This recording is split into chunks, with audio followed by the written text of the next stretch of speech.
Hi, welcome back guys. This is your friend, Parallel Deku. Back with another fanfiction. This is the series of What if Deku's friend became the symbol of terror? Now before starting, please give this video a like. And subscribe to the channel if you want more videos like this. Now let's get into the fanfic. All men are not created equal. This is the harsh reality and truth of the world they live in. No matter what they do, things will never be perfect.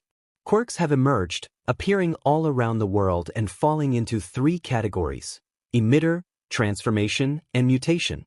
However, with 80% of the population possessing some kind of superpower, the remaining 20% were quirkless and considered at the bottom of the social hierarchy. Two such individuals were Izuku Midoriya and YNLN. Both boys dreamed of becoming heroes, but their hopes were shattered when they received the news of their quirklessness. Despite this, they continued to strive for heroism, but one person made their journey particularly difficult: Bakugo Katsuki, known to Izuku and his sister as Kaken. He bullied the boys, but seemed to take a special interest in YN for reasons unknown. In a back alley in the present day, YN fell to his knees, clutching his stomach in pain as he looked up to see his tormentor. In pain, he asked Bakugo if he had better things to do. Bakugo scoffed, expressing that kicking YN always made him feel better. He landed a kick to YN's stomach, causing him to cough in pain. As Bakugo prepared for another kick, YN managed to catch his leg and tackle him to the ground. Kenzo, a bystander, remarked on YN's feistiness. However, it didn't take long for Bakugo to throw YN off him and onto the ground, angrily calling him a little nuisance. In his fury, Bakugo unleashed his explosion quirk, leaving YN with some burn marks. YN cried out in pain from the explosion, which only made Bakugo smirk. Bakugo taunted YN, questioning when he would understand that a quirkless loser like him could never defeat him. As Bakugo and his lackeys laughed and left, YN found the strength to stand, using the wall for support as he walked out of the alley. It took him a moment to gather himself, and he continued to lean against the wall as he made his way home. He encouraged himself to keep moving, but the pain from Bakugo's quirk flared up again, causing YN to slide down the wall, holding his side in agony. Frustrated, he thought about Bakugo, vowing that one day he would obtain a quirk even better than his and that Bakugo would regret ever messing with him. As he sat in pain, he heard footsteps approaching and looked up to see Izuku and his sister Izumi rushing toward him with concern. Izumi possessed a quirk that allowed her to push, pull, and lift objects, similar to their mother's abilities. Like YN, Izuku was born quirkless, which formed the basis of their friendship. Izumi exclaimed YN's name, while Izuku expressed his alarm at YN's injuries. Izuku offered his hand, helping YN up with Izumi's assistance. Izumi suggested taking YN to their home, and Izuku agreed, assuring YN that their mother would welcome him as a guest. YN nodded as they helped him to their apartment. Once inside, Izumi led YN to the guest room while Izuku explained the situation to their mother. As YN sat on the guest bed, Izumi entered with a med kit and began to patch him up. YN thanked her for her help, and she replied that friends help each other. Though YN hated to admit it, he wanted to be more than friends with Izumi. Since childhood, he had harbored feelings for her, and even after learning he was quirkless, she continued to treat him with kindness. Izumi asked if YN knew who had hurt him, to which he replied that it was their resident human-sized bomb. Izumi sighed, expressing confusion over Bakugo's behavior, noting that even Izuku didn't get hurt this badly. YN speculated that Bakugo might be jealous of his friendship with Izumi. She giggled at his comment but suggested that Bakugo probably had unresolved issues. YN sighed, feeling frustrated that Izumi defended Bakugo. He pointed out that Bakugo bullied those he perceived as weaker, knowing they wouldn't retaliate. Izumi insisted that she didn't think Bakugo was a bad person. YN leaned against the windowsill, acknowledging that Izumi always saw the good in people, just like her brother. Izumi placed a comforting hand on YN's shoulder, assuring him that she would always be there for him. YN smiled, grateful for her support. As he looked at her, he contemplated revealing his true feelings, but just then, Inko knocked on the door, asking if she could come in. Izumi welcomed her, and Inko entered, apologizing for any disturbance. She informed YN that she had contacted his mother, who agreed to let him stay for a while. YN thanked her, and Inko mentioned that dinner was ready before leaving the room. After Inko exited, Izumi turned to YN, reminding him that he had something to say. YN hesitated, claiming it was nothing, and Izumi accepted his response with a smile. As she left the room, YN sighed to himself, feeling as though he had missed an opportunity to express his feelings. After spending a few hours at the Midoriyas, YN said his goodbyes and walked home. Upon entering his house, he noticed the living room light was still on. Looking inside, he saw his stepfather sitting on the couch, watching TV. YN tried to sneak past him but failed. His stepfather demanded to know where he had been, and YN simply replied that he had been out. YN was frustrated and questioned what his stepdad meant by his dismissive tone. He expressed that he had just been out and asked about his mother, only to be met with a bitter response about her work commitments. YN thought to himself about how he would one day have a quirk of his own as he rolled his eyes and headed to his room. The next day at school, YN and Izuku were discussing heroes, a topic they always enjoyed when they had free time. YN pointed out that a hero could have more than one ultimate move, referencing Kamui Woods, whose only move was lacquered chain prison. Izuku acknowledged the point and they shifted the conversation to a recent villain encounter, expressing their frustration over MT Lady receiving all the credit for the takedown, while Kamui Woods had done most of the work. As they continued their conversation, YN noticed that Izuku's journal was damaged, which led to a discussion about Kaken's fiery temper. YN expressed his disdain for Kaken's arrogance regarding his quirk, while Izuku cautioned him to keep his voice down to avoid attracting Kaken's attention. However, Kaken overheard them and confronted YN, who stood his ground in front of Izuku. Just as tensions rose, Izumi intervened, demanding Kaken to back off. After a brief standoff, Kaken relented and left, allowing Izuku and YN to breathe a sigh of relief. Izumi checked on them, and after a moment, YN decided it was time to share his feelings with her. He hesitated but eventually admitted that he had feelings for her, feelings he had harbored since childhood. Izumi listened intently, but when she responded, YN's heart sank as she explained that she could not accept his feelings because her heart belonged to someone else. Though saddened, YN respected her decision, knowing he had taken a chance by being honest. As evening fell, YN found himself in his room, trying to focus on his thoughts, but the sounds of an argument between his mother and stepfather drifted upstairs. The memories of his father's tragic death in a villain attack weighed heavily on him, and he had tried to support his mother through her grief. After a difficult PRD, she had started dating again, eventually marrying his stepfather, but their relationship had grown strained. YN covered his head with a pillow, wishing for peace, but a sudden loud noise jolted him upright. He quickly got out of his room and made his way downstairs, feeling a mix of concern and dread about what he might find. His eyes widened when he saw his mother on the floor, tears streaming down her cheeks as his stepfather loomed over her, breathing heavily. YN felt a surge of anger and confusion. He approached his stepfather, demanding to know what had happened to his mother. Ignoring her pleas for him to return to his room, he confronted the man. In a moment of aggression, YN attempted to strike his stepfather, but the man used his quirk, rock arm, delivering a blow to YN's chest that knocked the breath out of him. His mother cried out in alarm, rushing to YN's side as he fell to the ground, clutching his chest in pain. Desperate, she urged him to look at her, but YN could only manage a weak response. His mother turned to her partner, questioning why he had harmed their son. The stepfather claimed self-defense, insisting that YN had attacked first. His mother argued that YN was defenseless without a quirk, but the man dismissed her concerns, insisting that Y North should know his place. YN, filled with defiance, muttered a retort, but the stepfather advanced toward him. His mother stepped in front of YN, determined to protect him. The tension escalated as the stepfather grew furious, attempting to push her aside. In the struggle, she struck him, igniting his rage further. In a swift, violent motion, he retaliated, and YN's mother fell to the ground, motionless. Despite his pain, YN crawled to her, desperately trying to wake her. As he shook her, he noticed a dark stain spreading beneath her head. Panic surged through him, and he realized he needed to call for help.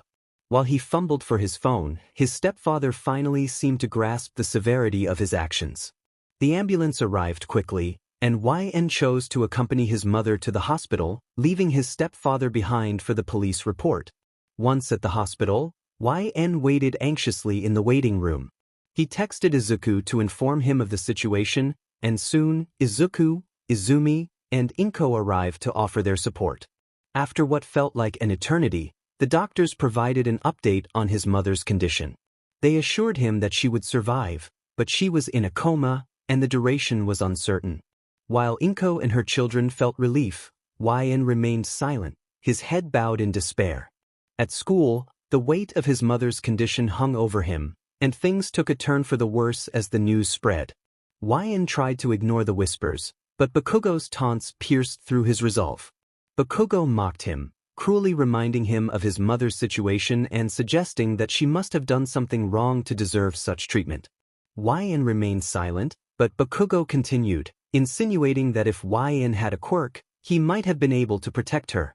Each word stoked the fire of YN's anger, and he gripped his fists tightly, feeling the pain of his own skin breaking under the pressure. Bakugo's final comment about YN's mother crossed a line, and in a moment of fury, YN struck Bakugo squarely in the face. The impact sent Bakugo reeling, and YN didn't hesitate to follow up with a flurry of punches, each one fueled by his pent-up frustration and sorrow. Students gathered around, some cheering, others recording the scene. Izumi arrived first, horrified by YN's relentless assault. She called out to him, urging him to stop, but he was lost in his rage. Realizing her words had no effect, she used her quirk to separate them, flinging YN away from Bakugo and against the wall. As she checked on Bakugo, YN's anger began to fade, replaced by confusion and shame. Izumi confronted him, questioning why he had resorted to violence. YN felt misunderstood, insisting that she didn't know the hurtful things Bakugo had said. Izumi urged him to speak up instead of resorting to violence, but YN felt powerless, believing that no one would listen to a quirkless person like him. She reminded him that violence wouldn't solve his problems, but YN argued that it provided a temporary relief from his pain. Her words struck him hard. Could he really be seen as a villain for defending himself? Just then, Izuku arrived, and before he could ask what had happened, YN pushed past him and exited the building. Izuku exchanged a stern look with Izumi, who was helping Bakugo up, before rushing after YN. He found him at the entrance, calling out for him to wait. YN snapped back, frustrated and defensive, insisting that he hadn't started anything. It was always Bakugo who provoked him. Izuku tried to empathize, sharing his own struggles with wishing for a quirk, but YN felt overwhelmed by his circumstances, questioning why he had to be quirkless and endure so much pain. No matter what challenges he faced, YN always tried to push through. He had his reasons for doing so. YN questioned why that was the case, and Izuku responded that it was because that was what all might would do. YN, feeling a sense of defeat, turned his back on Izuku and walked away, heading off to an uncertain destination. Hours passed since the incident at school. Bakugo had been taken to the nurse's office by Izumi, and the school had contacted his parents to inform them of what had occurred. Bakugo's father, Masaru, tried to make sense of the situation. He had spoken with YN a few times and knew him to be a kind person. Bakugo's mother, Mitsuki, however, was less forgiving and wanted to confront both boys about their fighting. Inko, YN's mother, was also informed about the fight and was deeply concerned. She had always seen YN as kind and gentle, someone who would help anyone in need. Now, Bakugo's parents were at Inko's apartment discussing the events. Inko expressed her sorrow to Mitsuki, apologizing for YN's involvement. Mitsuki reassured her that she didn't fully blame YN, directing most of her frustration at Katsuki, whom she described as a troublemaker. Masaru inquired about YN's whereabouts, wanting to understand why he had acted as he did. Inko admitted that she didn't know where YN was and was beginning to worry. She suggested that perhaps Izuku or Izumi might know his location, hoping nothing bad had happened to him. Masaru nodded in agreement, stating that YN was a good kid and that he would make some calls to locate him. Mitsuki echoed his sentiment, agreeing to do the same. As the parents were in agreement, the door opened, revealing Izuku returning to the apartment. Inko asked if he had found YN, but Izuku replied that he had not. He had tried calling and texting but received no response, which was unusual for YN. Inko then asked about Izumi, but Izuku confirmed that she had not said anything either. Inko expressed her worry for both of them. Masaru decided to leave the two alone for now, stating that they would make calls to find YN. Mitsuki said her goodbyes, and as the Bakugos left, Izuku sank onto the couch with a heavy sigh. Inko noticed her son's distress and asked if it was because YN hadn't come home. Izuku admitted he was troubled, feeling that the entire situation was wrong.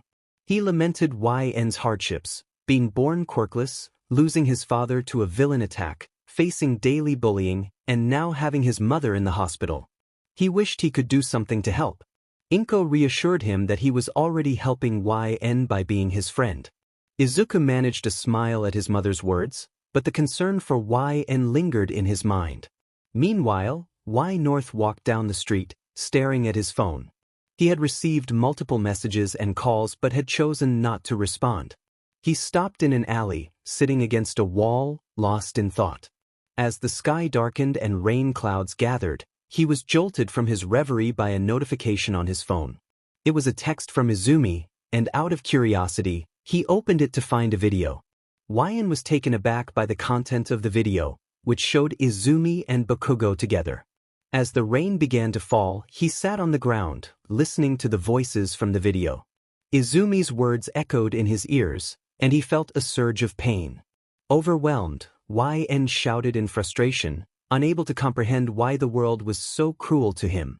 In a moment of despair, he threw his phone against the wall, shattering it. He fell to his hands, tears streaming down his face as he questioned why he had to endure such suffering. A mysterious man appeared before him, holding an umbrella and dressed in a black suit and fedora. He asked YN why he was so devastated. Startled, YN replied that he felt like a nobody, a quirkless waste of space. The man intrigued YN by suggesting that there was a way for him to obtain a quirk. YN was skeptical, questioning how that could be possible. The man insisted that just because it hadn't been recorded didn't mean it wasn't achievable. YN wondered why he would be chosen for such a fate, and the man responded that he believed YN could be more than he was.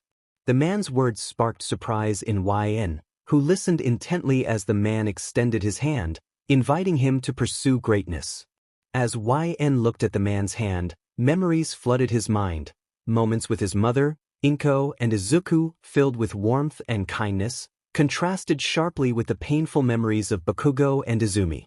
He stood at a crossroads, contemplating the decision before him. Coming to a decision, YN accepted the man's offer. The mysterious man bent down to one knee and gave YN a somewhat comforting hug, assuring him that he would never be powerless again.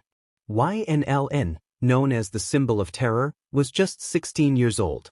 Diagnosed as quirkless at the age of 4, he was part of the 20% of the population without a quirk. However, after being found and taken in by All for One, YN joined him and Tamura in their plan to dismantle Hero Society and usher in a new era. All for One decided to grant YN a quirk, a duplicate of his own. Though it would take time for YN's body to adapt, he embraced this power, determined to make those who wronged him pay. YN's newly acquired quirks included air cannon, which allowed him to unleash a powerful shockwave of air pressure from his palms, spring-like limbs, enabling him to store and release force like a coiled spring, and rivet stab, which let him generate black tendrils with prominent red cracks extending from his fingers. He also possessed impact recoil, allowing him to reverse the impact of physical forces, and forced quirk activation, which enabled him to activate someone else's quirk against their will. Additionally, he could protrude sharp bone spikes for offense and defense with bone protrusion and increase his kinetic energy with kinetic booster. Brawn boost provided him with enhanced physical strength. YN had several ultimate moves, including AFO, Dark Emergence, where he channeled his power at maximum efficiency, causing his body to glow with a red hue and flickering black sparks. He could also execute an ultimate quirk combination, utilizing all his augmentation quirks to create a massive red shockwave. Ground Zero. Air Cannon allowed him to deliver a powerful air blast from above to level the ground beneath him.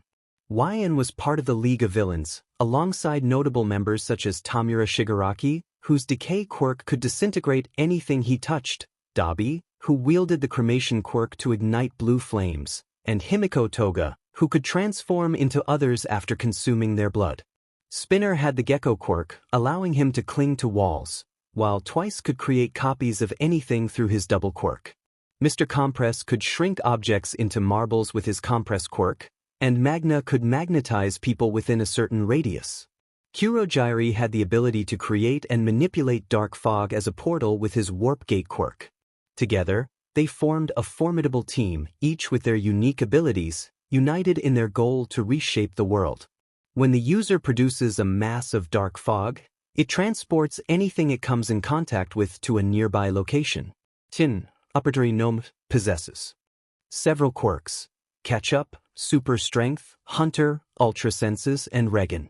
Quirk descriptions: Catch-Up copies the speed of others. Super Strength increases physical strength and toughness.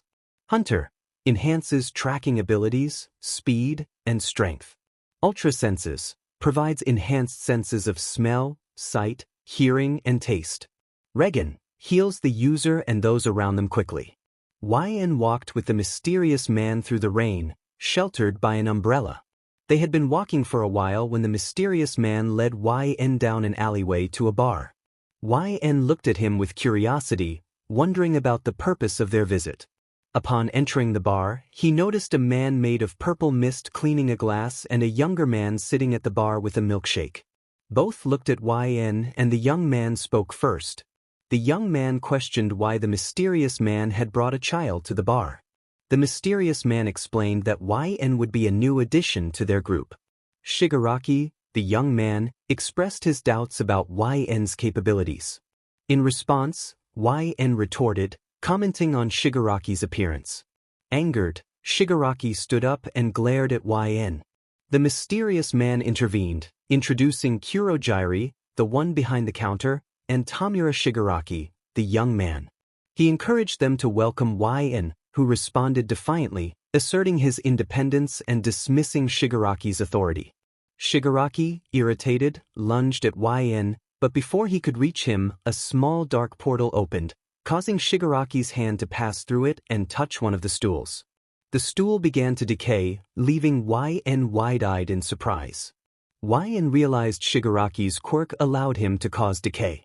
Shigaraki boasted about his power, but YN narrowed his eyes, determined not to back down. The mysterious man placed a comforting hand on YN's shoulder, revealing that YN was quirkless. Shigaraki was taken aback, and Kurogyri questioned the mysterious man's decision to include someone without a quirk. The mysterious man explained that YN would be perfect for their future plans and urged him to follow. As they moved to a back room, YN turned back to Shigaraki, giving him a smug smile and a gesture of defiance. Shigaraki seethed with frustration. In the back room, the mysterious man opened a hidden door, revealing a laboratory filled with tubes and floating objects. They approached a doctor typing at a computer. The mysterious man greeted the doctor, who recognized him and acknowledged YN's presence. In a sudden burst of emotion, YN confronted the doctor, grabbing him by the throat and demanding answers about his past diagnosis of being quirkless. The doctor struggled to respond, but YN's anger pushed him to confess that the diagnosis was indeed true. The mysterious man observed with a pleased smile, appreciating YN's fierce determination. He urged YN to let the doctor breathe, explaining that the doctor still had value to their cause. YN released the doctor, who gasped for air. The mysterious man apologized for YN's outburst and explained that YN had unresolved anger. The doctor inquired about YN's presence, and the mysterious man revealed that YN would inherit his vision.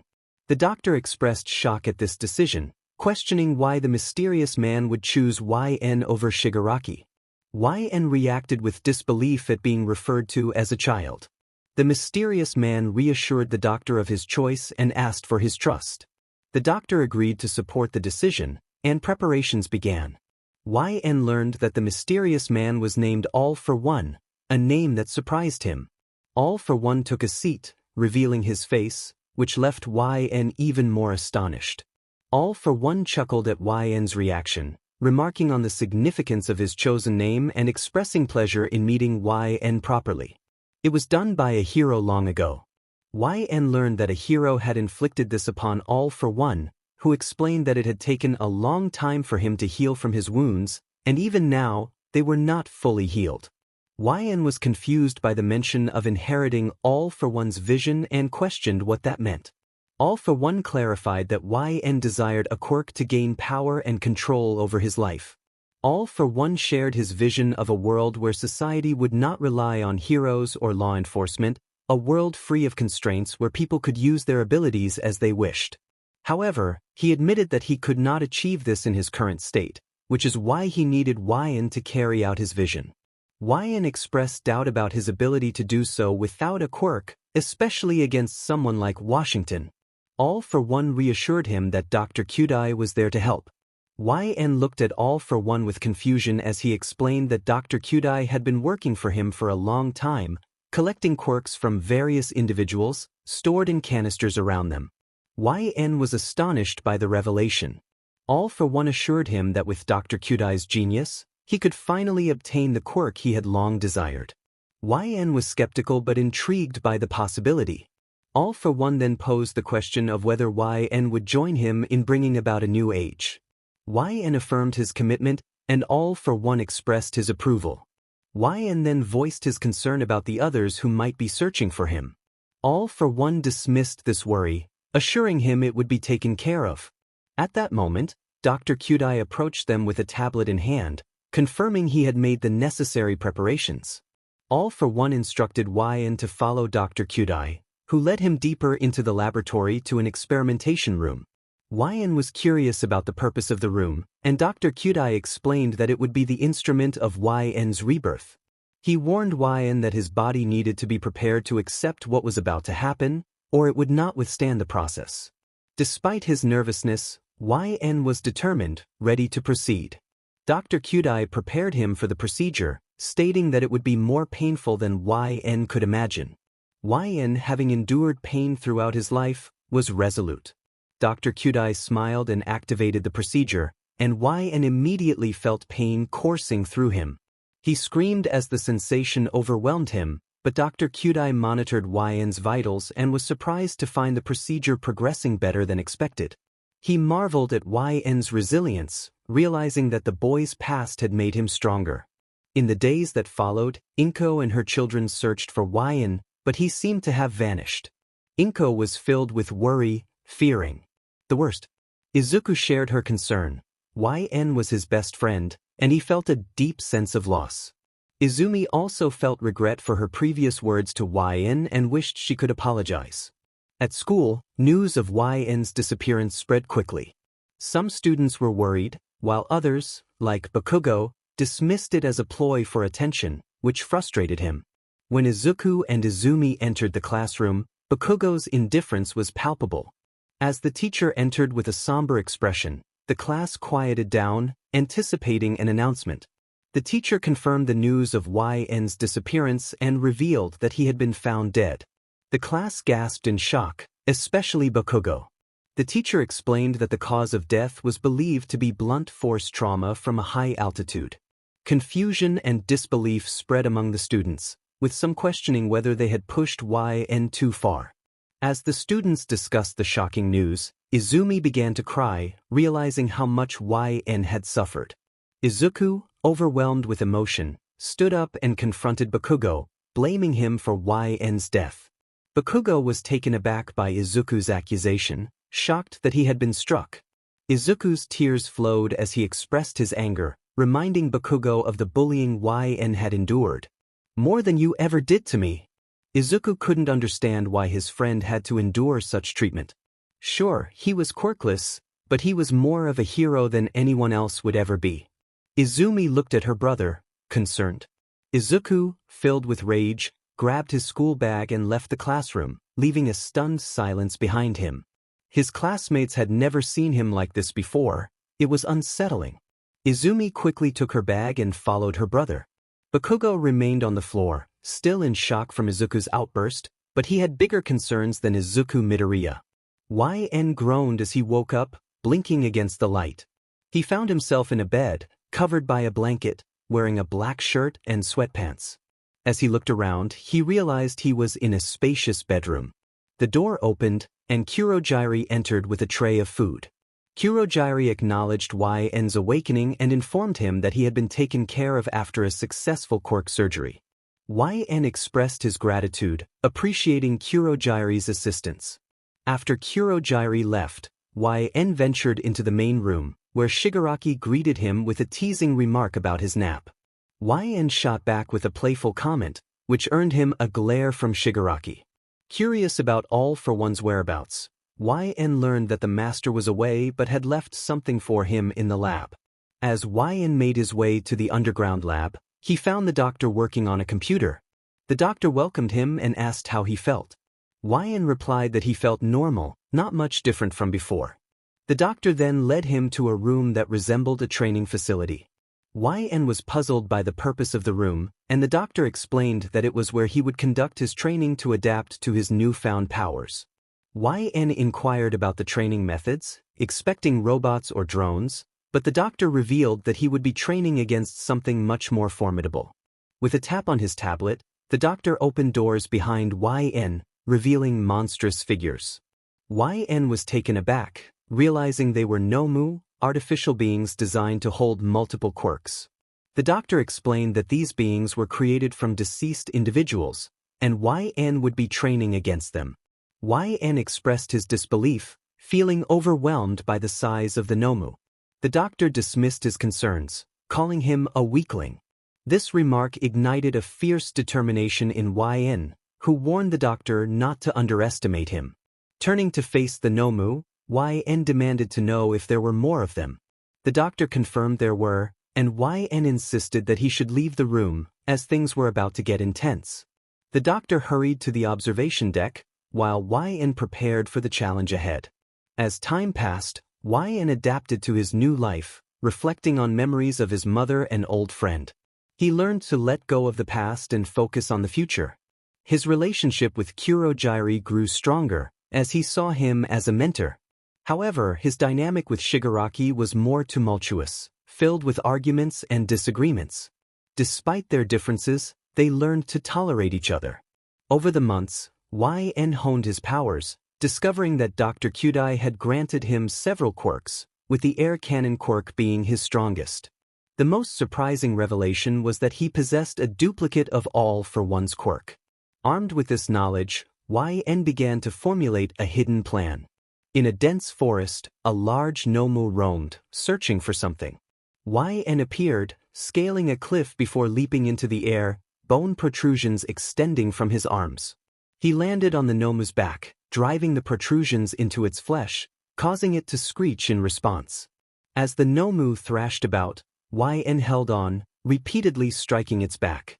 The Nomu spun wildly, and despite YN's efforts to maintain his grip, he was eventually thrown off, crashing into a boulder. As YN recovered, he quickly moved aside as the Nomu hurled a rock at him. He jumped to the side again as another rock came flying his way. Determined, he charged forward, but the Nomu struck him squarely in the face with yet another rock. Remarkably, he remained unfazed.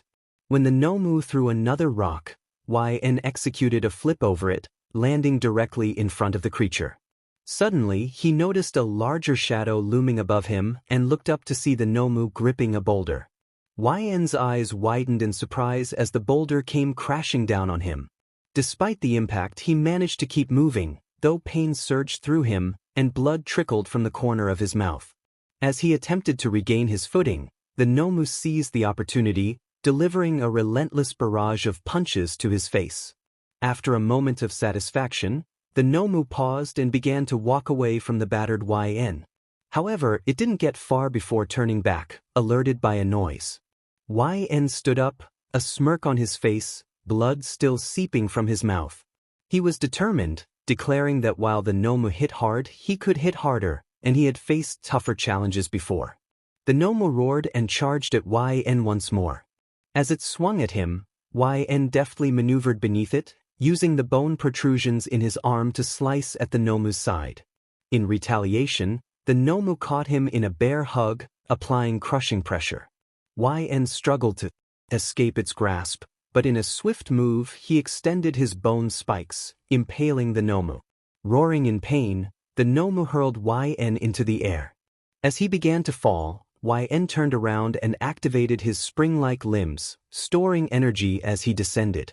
When he reached a critical point, he released the stored energy along with an air cannon, creating a massive force that propelled him back toward the ground. Months passed since YN's body was discovered by law enforcement, and the news of his death spread rapidly. The students who had bullied him were filled with guilt for their actions, realizing their role in his tragic fate. Even some teachers felt remorse for their inaction during the bullying. Inko, upon hearing the news, was devastated. The loss of someone she considered another child was overwhelming, leading to a panic attack that required hospitalization.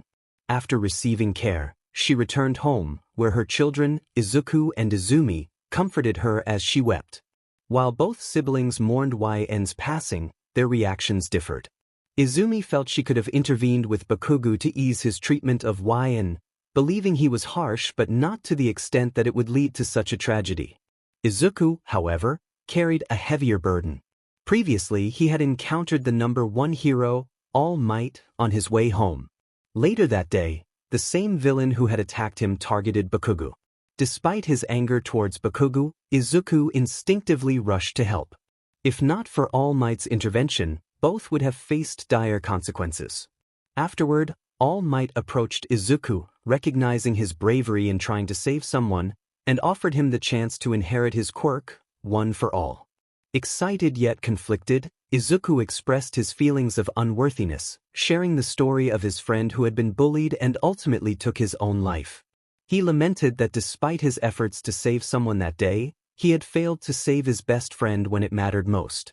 All Might comforted him, acknowledging that sometimes, despite our best efforts, we cannot save those we care about. Ultimately, Izuku accepted One for All and became All Might's successor. As he trained to harness his new power, Izuku kept YN's memory alive, using it as motivation to become a hero who could save everyone. Eventually, both Izuku and Izumi took the entrance exam for UA. While Izumi earned combat points, Izuku gained rescue points by saving a girl named Ochako Uraraka. Both siblings were accepted into UA, finding themselves in the same class as Bakugo. During a trip to the USJ, Shigaraki and a group of villains attacked Class 1A to draw out All Might. In the end, the heroes triumphed, forcing Kurogiri to retreat with an injured Shigaraki. After the sports festival, Class 1A prepared for their internships. Bakugo went to Best Jeanist, Izumi to Mirko, and Izuku to an old pro hero named Gran Torino. Meanwhile, a group of villains sought to recruit the hero killer, Stain.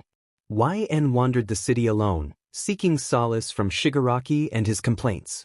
Sitting on a building ledge while enjoying a pretzel, he breathed in the fresh air, relishing the peace of being alone with his thoughts. The bustling streets below resembled a colony of ants, each person going about their business. After finishing his pretzel, YN wiped his hands and climbed down the fire escape to the ground. As he exited the alley, he pulled his hood over his head to conceal his face. While walking down the street, he spotted someone he never expected to see again: Tsubasa. Tsubasa was one of the many who had bullied YN during his childhood due to his quirkless status. With dragon-like wings that allowed him to fly, Tsubasa was oblivious to YN's presence as he walked. Silently, YN followed him, tracking him all the way to his home. As the boy entered his house, YN stared at the building for a few moments before making his move. He approached the door, covered the peephole, and knocked. Tsubasa, unable to see who was knocking, opened the door, curious to find out who it was. As he did, YN swiftly struck him in the face, causing him to stumble backward. Before Tsubasa could call for help, YN seized him by the neck and lifted him off the ground, applying pressure. YN knew Tsubasa was desperate to understand who was attacking him, so he pulled back his hood to reveal his face, leaving Tsubasa in shock. Tsubasa struggled to speak, gasping for air as he managed to utter that YN was supposed to be dead. YN replied that what doesn't kill you only makes you stronger. Tsubasa wanted to ask more questions, but his fading strength made it difficult. YN informed Tsubasa that he was part of a group on his list, people who had made his life difficult simply because they possessed a quirk while he did not. Now, YN intended to show him what it felt like to be powerless. As Tsubasa tried to resist, YN's eyes glowed red, and a red energy began to flow from Tsubasa into him. Tsubasa fought against it, but it was futile. YN was draining his strength. Soon, YN released Tsubasa, who fell to the ground, the energy flow ceasing as YN's eyes returned to normal. YN felt exhilarated by the experience.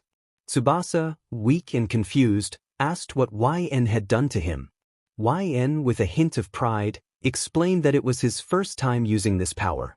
Tsubasa's eyes widened in disbelief as YN suddenly sprouted dragon-like wings from his back, a manifestation of Tsubasa's quirk. YN remarked on the usefulness of Tsubasa's quirk and decided to keep it for himself.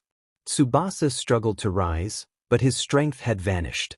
YN taunted him, enjoying the sight of Tsubasa's helplessness. He turned away, heading for the door, and looked back to deliver a final remark about Tsubasa's new quirkless state before leaving. Once outside, YN entered an alleyway and prepared to test his new abilities. He spread his dragon wings and took to the sky, reveling in the sensation of flying. His enjoyment was interrupted by the ringing of his phone. Landing on a building ledge, YN answered. Shigaraki inquired about his whereabouts, reminding YN of their meeting with the hero killer. YN assured him he would be there shortly and hung up, stretching his wings before flying toward the hideout. Upon arriving, he found Shigaraki sitting at the bar with Kurogiri. Shigaraki expressed relief at YN's arrival, and YN playfully teased him about keeping him waiting. When Shigaraki asked where YN had been, YN casually mentioned he had acquired something new. As if to demonstrate, YN revealed his dragon wings, shocking both Shigaraki and Kurogiri. Kurogiri questioned the origin of YN's wings, while Shigaraki eyed him with a mix of curiosity and irritation. Just then, the TV behind Shigaraki flickered to life, and the voice of All for One echoed through the room, praising YN for his progress in acquiring a quirk. YN, feeling a bit annoyed that All for One still referred to it as his quirk, kept his thoughts to himself and sank into a couch with a heavy sigh. Shigaraki noticed YN's mood and teased him about not receiving praise from their master. YN challenged him to a fight, claiming he would win, which prompted Shigaraki to respond with skepticism. The two stood off for a moment before Kurogiri intervened, reminding them they were allies, not enemies. After the tension eased, Shigaraki mentioned that YN had missed the UA Sports Festival. YN expressed indifference, but Shigaraki revealed that one of the students who had previously attacked him nearly won. YN's interest peaked when he recognized a familiar face among the photos Shigaraki tossed onto the coffee table. He froze at the sight of Izuku's picture and asked who had won.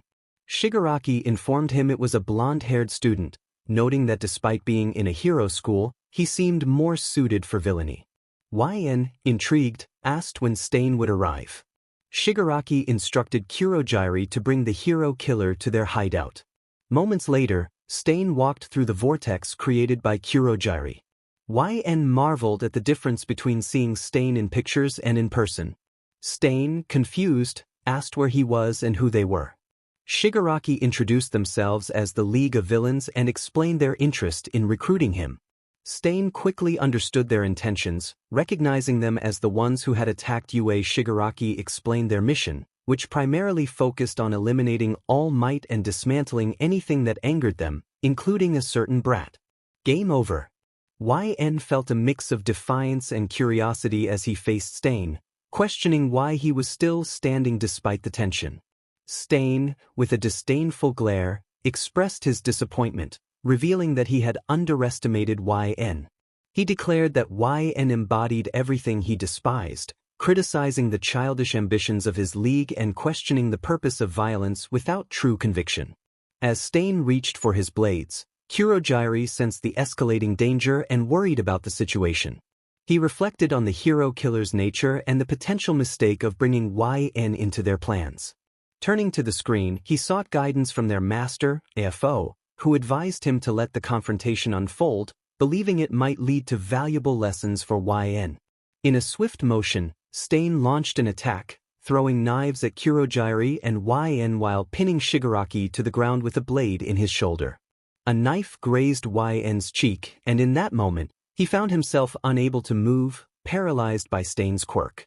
Stain taunted him, emphasizing that without conviction and desire, YN would remain a weakling, achieving nothing. Shigaraki, irritated by Stain's harshness, urged Kurogiri to take Stain away, but Kurogiri was unable to act due to the effects of Stain's quirk. YN pondered the nature of Stain's abilities, realizing he was caught in a paralysis. Stain continued to voice his disdain for the current state of heroes, declaring that the world was filled with imposters and criminals who needed to be eliminated. As he attempted to stab Shigaraki, Shigaraki caught the blade and used his quirk to decay it. He confronted Stain, expressing his own twisted desire to destroy All Might, the symbol of peace. Stain recognized the fundamental opposition in their goals but saw potential in Shigaraki's warped conviction, contemplating whether to allow him to grow or to intervene later if necessary. Just then, YN and Kurogiri regained their ability to move.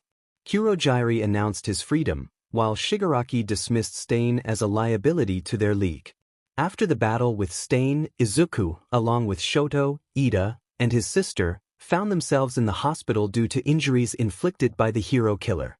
After a few days of recovery, they were finally ready to return to UA. As Izuku packed his belongings, his thoughts drifted back to that fateful night, feeling a lingering sense of being watched. His reflection was interrupted when his sister entered the room. Izumi checked on him, and after a brief exchange, she mentioned that Kaken had come to visit. Izuku hesitated, feeling conflicted about Kaken's friendship.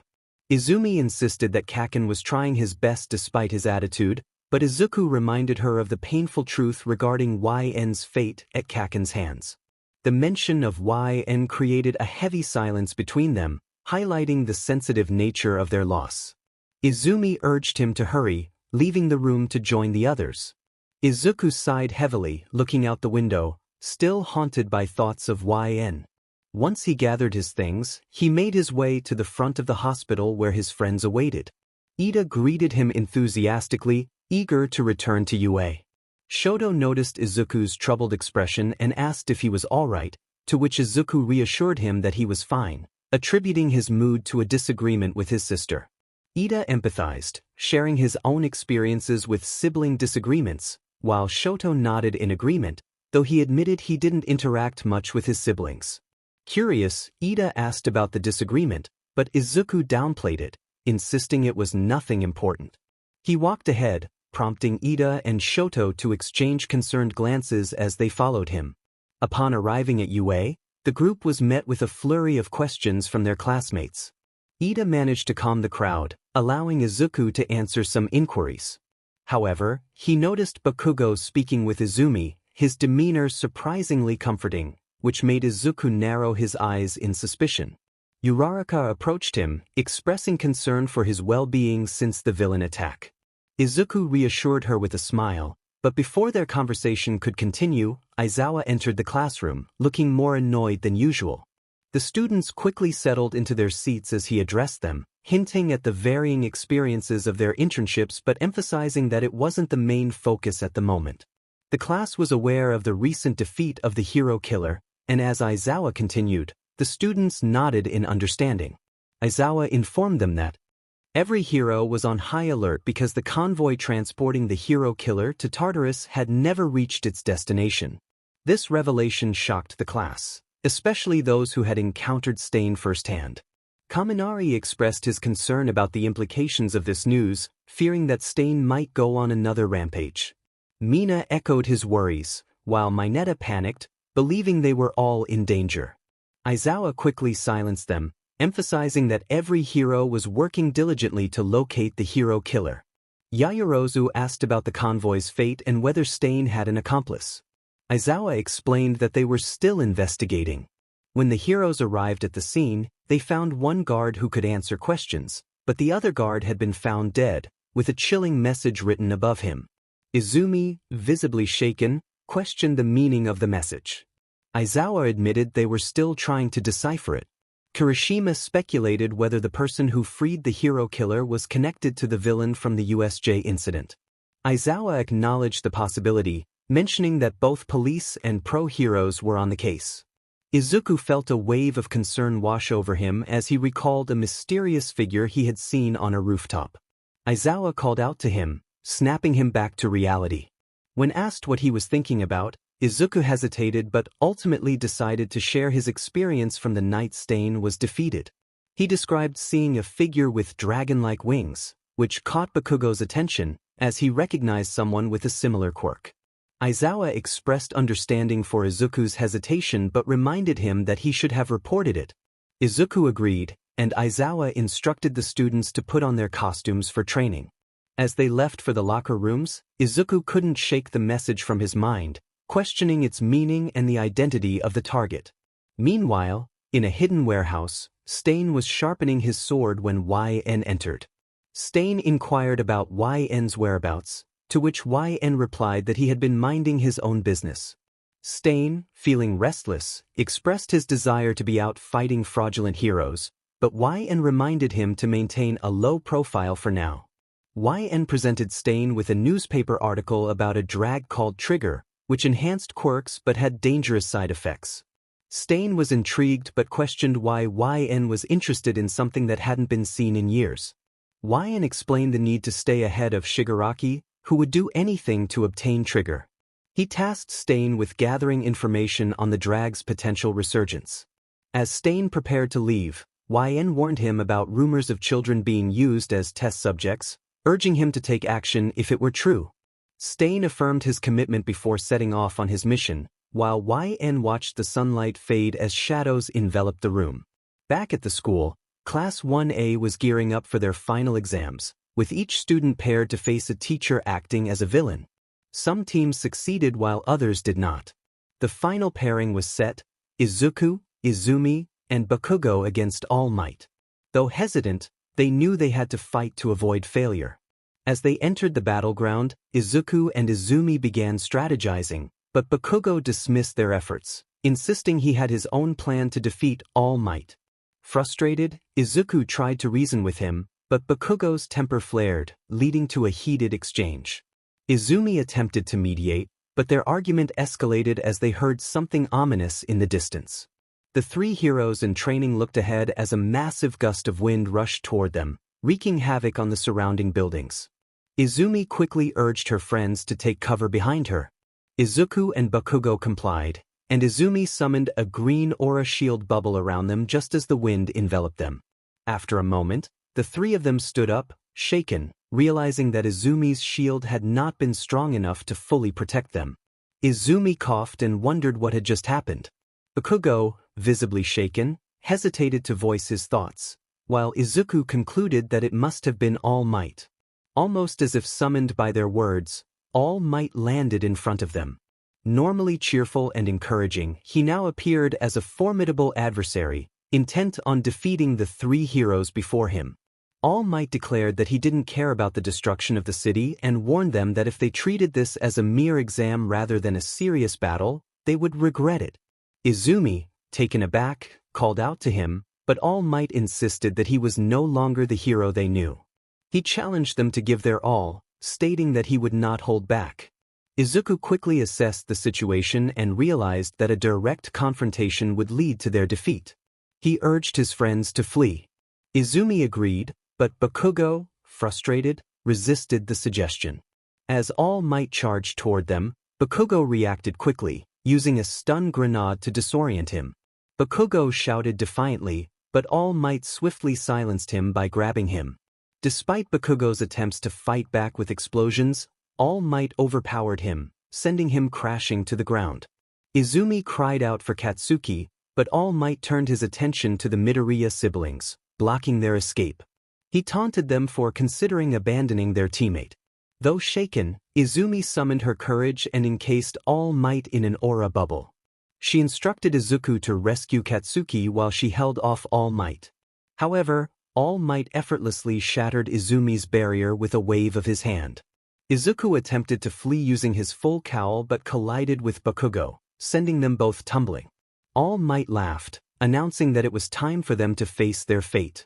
He blitzed toward Bakugo, delivering a powerful knee strike that sent him crashing into a building. Izumi rushed forward to help her friend, but All Might seized her wrist. Just then, Bakugo burst from the rubble, determined to confront All Might. As All Might prepared to strike again, he caught Izumi in his grip, leaving Bakugo and Izuku helpless. All Might confronted Izuku, challenging him to decide between saving his sister and teammate or fleeing. Izuku felt a wave of uncertainty wash over him, realizing the overwhelming power All Might wielded. In that moment of doubt, he pondered what YN would do if he were present. Meanwhile, YN walked alone down the sidewalk, his hoodie pulled up to shield his face from passers-by. He often took these solitary strolls to clear his mind, especially to escape Shigaraki's outbursts. He paused when he spotted his destination, the hospital. Choosing an unconventional route, YN slipped into an alley between the hospital and another building. Once deep enough, he unfurled his dragon wings and soared up to the 3rd floor, landing quietly on the window ledge of his mother's hospital room. He opened the window and entered, approaching the bed where his mother lay in a coma. Sighing, he greeted her with a heavy heart. He had visited her often, hoping for her awakening. Taking a seat beside her, he spoke as if she could hear him. He shared updates about his life, expressing how much he missed her and wished for her guidance. Just as he was about to continue, the door opened, and Inko entered the room. She took the chair YN had vacated, while he perched on the window ledge, listening intently. Inko greeted Maria, YN's mother, and began recounting the changes since her last visit. She spoke of Izuku's progress with his quirk and mentioned Izumi's struggles, particularly her sorrow over YN's absence. Inko's voice trembled as she expressed her sorrow for failing to protect YN, who had been a remarkable boy with a promising future. Tears streamed down her cheeks as she lamented the world's cruelty. YN remained silent, absorbing Inko's words. After a moment he pushed off the ledge and took to the sky, heading back to his hideout. Back at UA, the exams had concluded.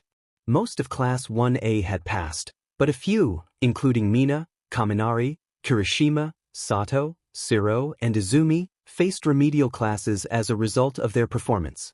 However, since the training camp was just a few days away, Aizawa allowed the students to join the rest of the class, but along with their training, they would also have to attend remedial lessons, which did not sit well with them. To take their minds off things for a bit, the entire class decided to gather some camping gear and other supplies for their training in the woods. YN was sitting at the bar with Shigaraki, waiting for a broker named Jiren to arrive. They had heard rumors that some individuals were interested in joining the League of Villains, but neither YN nor Shigaraki knew who they were. As they waited, Shigaraki held a photo of Izuku from the sports festival. Kurojiri, observing Shigaraki's interest, asked if he was curious about Izuku Midoriya. YN narrowed his eyes at Shigaraki, who seemed unfazed. Just then, Jiren entered the bar, announcing that Shigaraki's League of Villains had been the talk of the town lately and hinted at a big plan in the works. Shigaraki, annoyed, decayed the photo of Izuku and inquired about the new recruits Jiren had brought. Jiren smirked as he introduced a blonde girl in a school uniform, who appeared to be around YN's age, and a guy with black hair and burnt skin. Dabi, the burnt individual, remarked on Shigaraki's appearance, while YN shot back with a sarcastic comment about Dabi's looks. Toga, the blonde girl, excitedly recognized Shigaraki and expressed her desire to join the league, claiming she wanted to make life easier in a harsh world. Shigaraki, unimpressed, ordered Kurojiri to remove Toga and Dabi, sensing they were not the type of individuals he wanted in his group. YN reminded Shigaraki that they needed more members to form a proper league. Kurojiri supported YN's point, emphasizing that Jiren was respected in the underworld and that the new recruits could be valuable assets. Jiren, however, insisted on a finder's fee. YN, frustrated, suggested a rather aggressive alternative, but Jiren introduced Toga, revealing her involvement in a series of mysterious incidents. Toga cheerfully introduced herself, expressing her admiration for Stain and her desire to join the League. Shigaraki questioned her sanity, while Jiren noted that she could at least hold a conversation. YN then turned his attention to Dabi, who had yet to commit any notable crimes but had adopted Stain's ideology. Dabi expressed his commitment to carrying out the hero killer's will, which only irritated Shigaraki further. As tensions rose, the group prepared to clash, but Kurogiri intervened, using his portal to deflect their attacks. He urged Shigaraki to calm down, reminding him that increasing their numbers was essential for their goals. Shigaraki, frustrated, declared he was leaving, slamming the door behind him. Jiren commented on Shigaraki's immaturity, while YN joked about living with him. Toga expressed her surprise at Shigaraki's anger, and Dabi shared his disdain for him. YN, indifferent, noted that he didn't care about the new recruits, leaving the decision up to them. Toga, excited, asked if they could join, and YN shrugged, stating it was up to them. As YN left the hideout, Kurogiri sighed, pondering what to do with the new recruits. YN walked alone, eventually entering an alleyway. He paused, narrowing his eyes as he sensed danger. Suddenly, he used bone protrusion to block incoming projectiles, realizing they were knives. He expressed his surprise at being attacked after an invitation to join. From the shadows, Toga emerged with a knife and a playful smile, expressing her curiosity about how YN would taste. YN, taken aback, reacted as Toga charged at him. He attempted to counter her with a technique, but Toga skillfully dodged and threw her knife, grazing YN slightly. Toga performed a front flip and landed on top of YN with her knife raised, but YN quickly retaliated by sprouting a bone spike aimed at her vital points. YN acknowledged her speed, giving her credit where it was due. Toga smiled and used one of her legs to push them closer together, her grin unwavering. They locked eyes, with YN narrowing his gaze while Toga maintained her cheerful expression. Toga admired him, expressing that he was amazing, to which YN replied that he had heard that before. As Toga pushed them even closer, their faces were mere inches apart. She noticed a small graze on YN's cheek and leaned in to taste his blood. The moment she did, a blush crept onto her cheeks, and she exclaimed how perfect his blood was.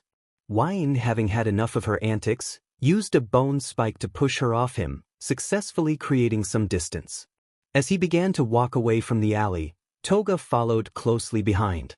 YN told her to stop following him, but Toga insisted she couldn't resist after tasting his blood, describing it as a sweet nectar she wanted more of. YN dismissed her claims, insisting it was just blood, likely tasting like iron.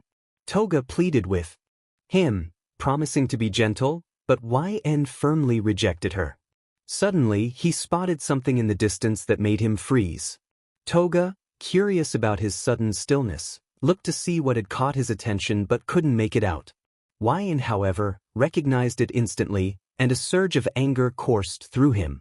He narrowed his eyes and moved toward the familiar place, with Toga trailing behind. Upon entering the house stealthily, YN made his way to the living room and was met with a sight that filled him with rage. The man his mother had married was with another woman. Enraged, YN used his powers to pierce his stepfather, startling the woman. He confronted his stepfather about the pain he had caused his mother, revealing his presence was a surprise. The woman pleaded for YN to let his stepfather go, but YN dismissed her, insisting this was between him and the man who had hurt his family. As the confrontation escalated, YN threw his stepfather into a corner of the room. When the man tried to get up and attack, YN used his powers again, leaving deep cuts on him. The woman, frightened, attempted to call for help, but Toga intervened, reminding her to stay out of it. YN approached his stepfather, grabbing him by the neck and lifting him to eye level, expressing his disgust for the man's actions. The stepfather retaliated with threats, claiming he should have killed YN and his mother when he had the chance. YN, fueled by anger, decided to turn the tables and used his abilities to steal his stepfather's quirk. The man struggled, but YN was relentless, throwing him to the ground.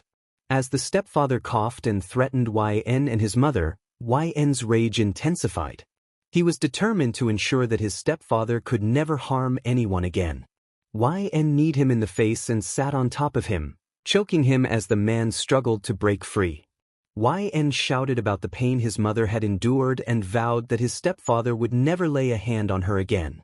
In a fit of anger, YN used his powers to slam his fist down onto his stepfather's face repeatedly, ignoring the man's pleas for mercy. The only thoughts in YN's mind were of vengeance. Just as he raised his fist for another strike, Toga embraced him from behind, witnessing the scene unfold. She reassured him that it was okay, that his stepfather was no longer a threat. Gradually, YN began to regain control of himself, lowering his hand as Toga helped him.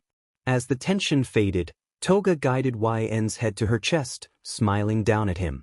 They rested together, surrounded by the aftermath of YN's first act of vengeance. Toga comforted him, saying that the first time was always the hardest and that everything would be fine.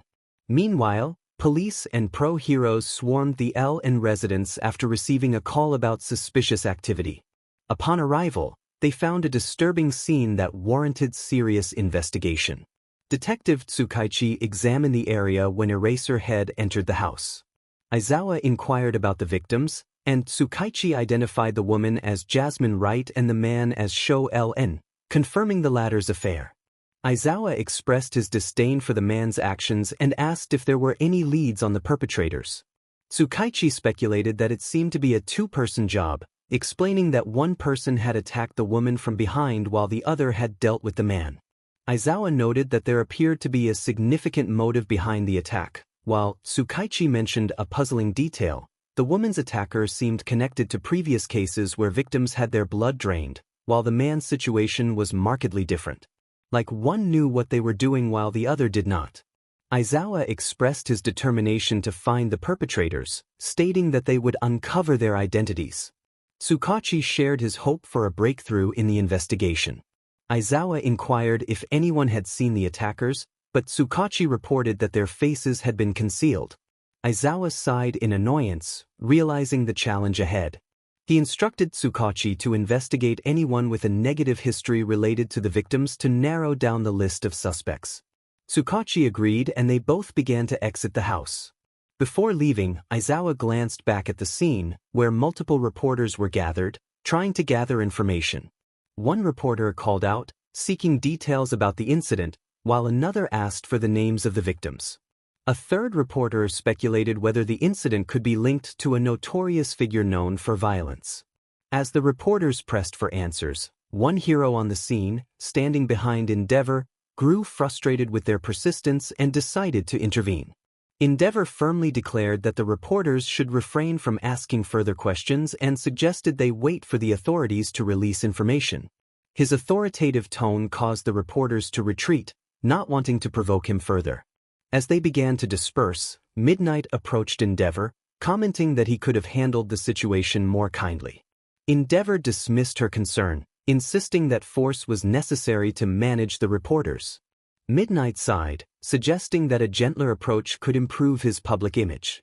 Endeavor confidently asserted that his image was just fine, prompting Midnight to walk away, with Endeavor following closely behind. YN's thoughts were consumed by the strange satisfaction he felt after releasing his anger. He recalled how his stepfather had begged for mercy, and a smile crept onto his face. Dr. Kyudai interrupted his thoughts, informing YN that All for One had requested to see him.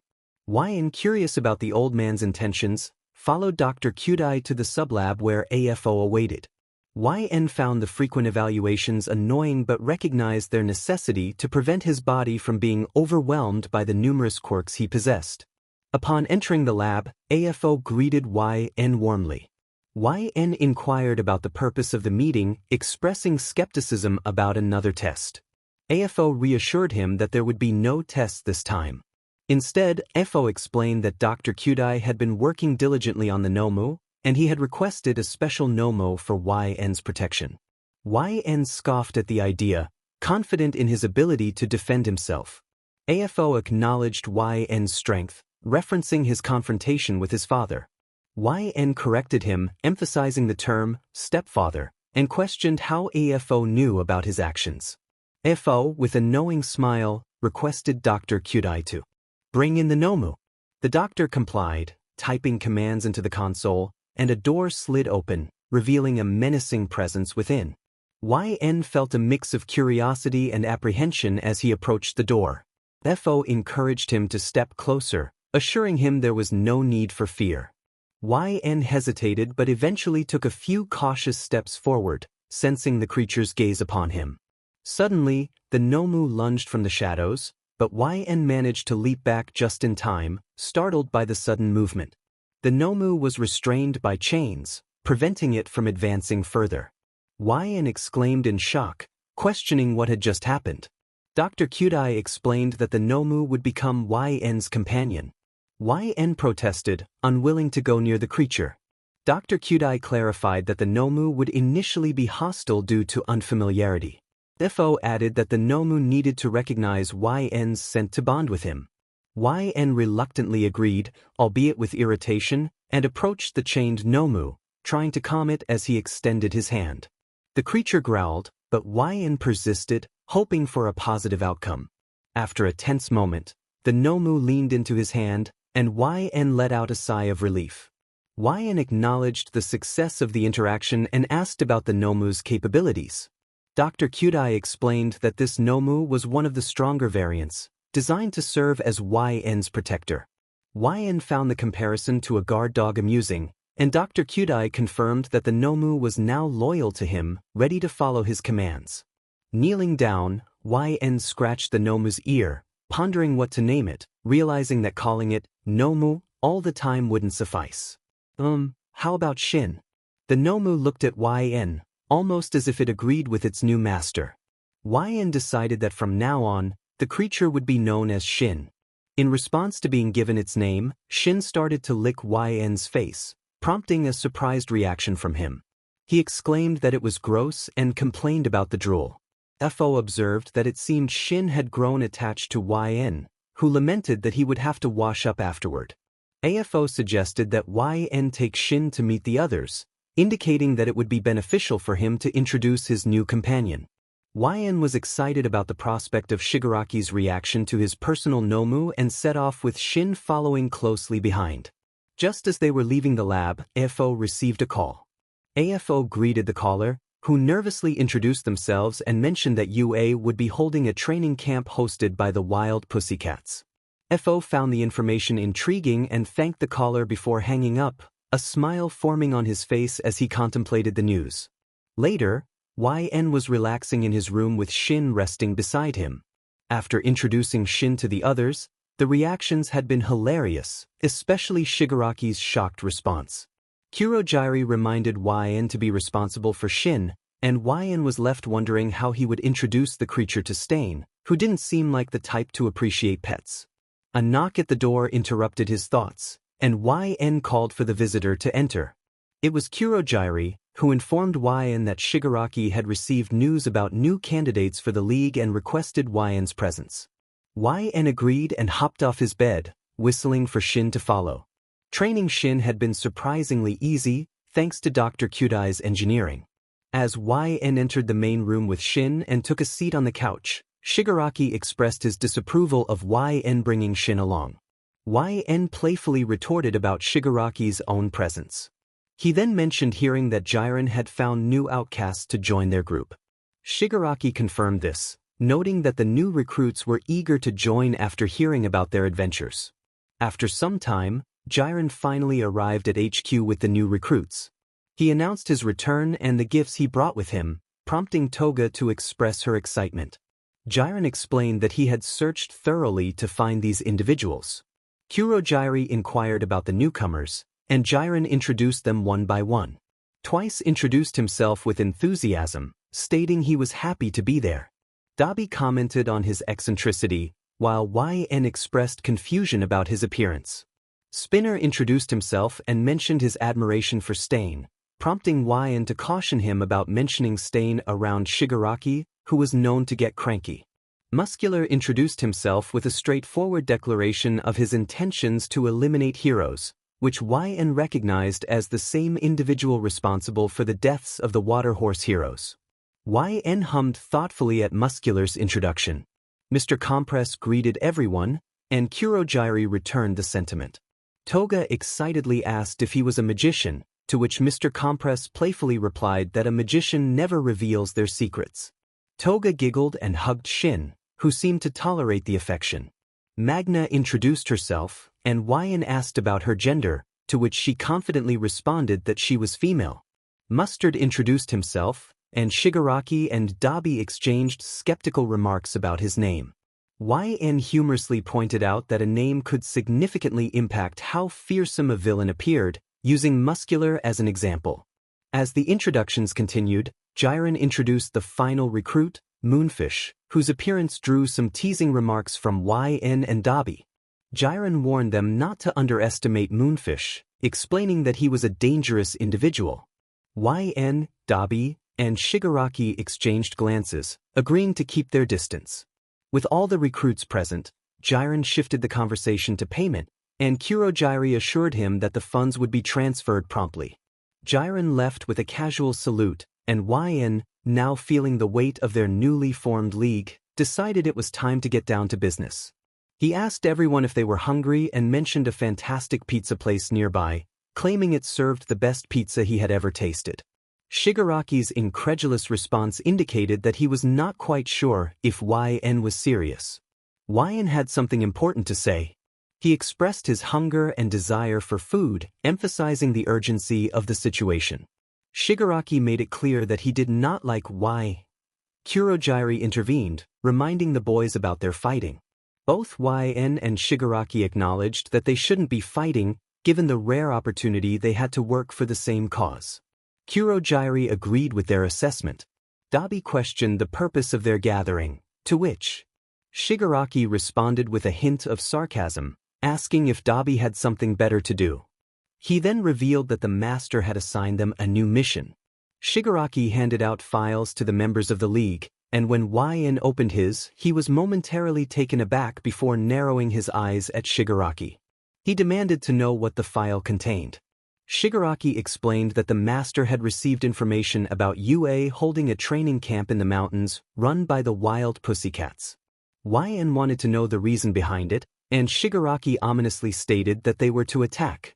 He then revealed a photo of Katsuki Bakugo, the one person YN despised, the reason for his transformation.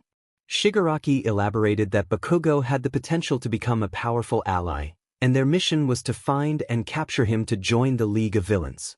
While the others seemed convinced by Shigaraki's plan, YN was firmly against it. He threw his file onto the table and headed for the door, prompting Shigaraki to question his departure. YN declared that he would not go along with Shigaraki's plan, calling him a sad and childish individual unfit for leadership. He backed away and left the bar, slamming the door behind him. After spending hours alone, YN needed time to clear his head, with Shin by his side for comfort. When he returned to the bar, he froze at the sight of the League's successes, who had brought Bakugo, unconscious and restrained in a chair. Twice greeted YN, confused about his identity, while Dabi remarked on YN's return. YN clarified that he had just needed some time to himself. Toga excitedly threw herself at YN, sharing her experience of meeting an injured boy. YN scanned the room and noticed some members were missing. Spinner explained that they had fallen in battle against some students, while Mr. Compress confirmed their failure due to Izuku Midoriya and his friends. YN was taken aback by this revelation. Spinner added that despite being injured, Midoriya had nearly thwarted their plans. Magna expressed his frustration at being stopped from attacking Midoriya, while Spinner insisted that Midoriya was someone Stain wished to save, thus deserving the title of a true hero. Shigaraki dismissed their failures, stating they had what they came for and now just needed to wait for Bakugo to wake up. YN declared he would be in his room if they needed him and left with Shin following closely behind. After some time, Bakugo awoke to find himself restrained in front of the League of Villains. YN remained hidden in the shadows, choosing not to reveal himself just yet. Bakugo demanded to know where he was, and Shigaraki greeted him, mocking his nap. Bakugo recognized Shigaraki from the USJ incident and insulted the League members. YN scoffed quietly at Bakugo's rants. Bakugo questioned why he was there, and Shigaraki explained that they wanted him to join them, citing his quirk and attitude as perfect for villainy.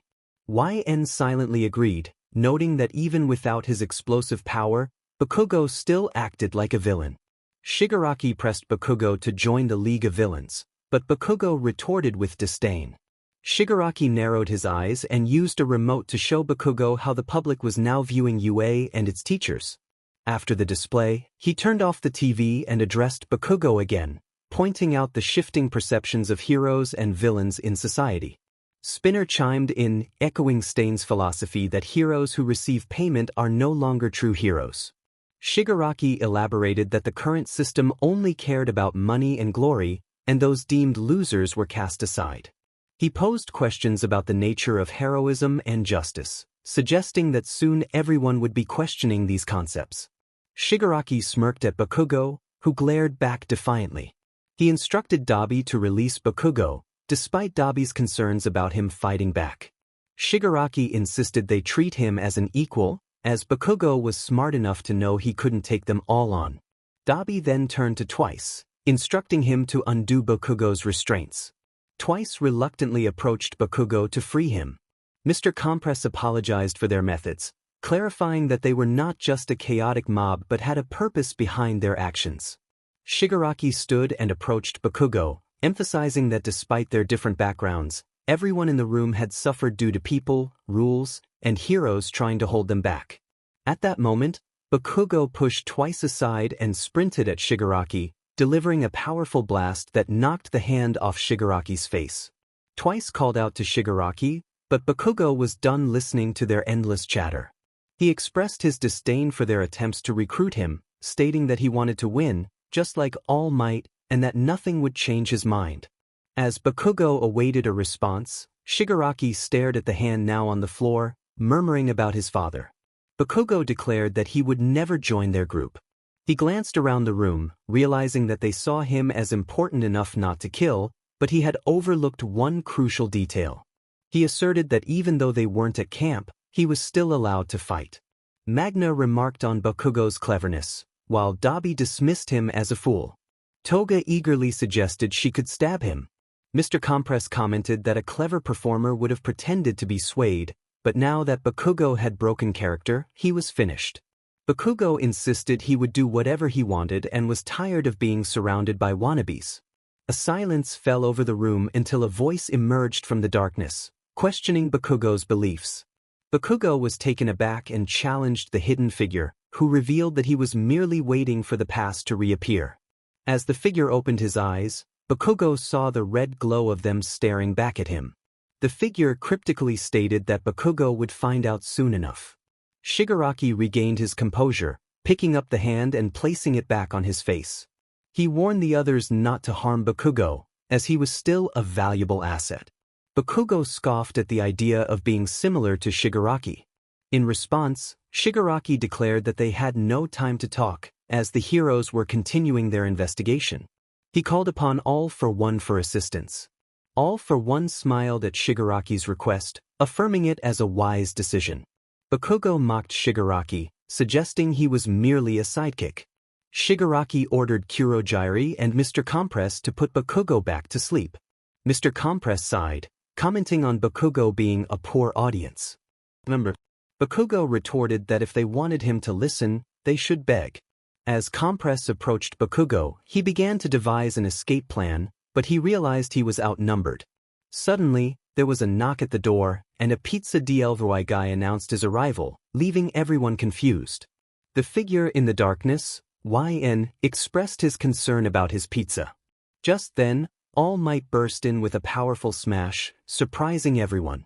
Kurogyri was ordered to create a gate, but before he could act, Kamui Woods appeared and bound the villains in place. Dabi attempted to use his flames but was swiftly knocked out by Gran Torino.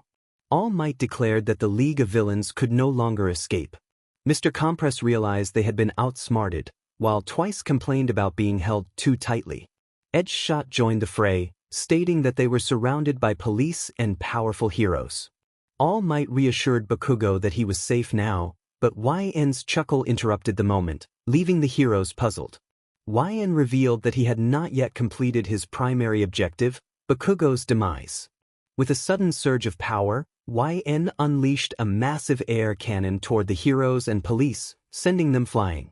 As the conscious members of the League stood up, Shigaraki expressed irritation at YN's delay.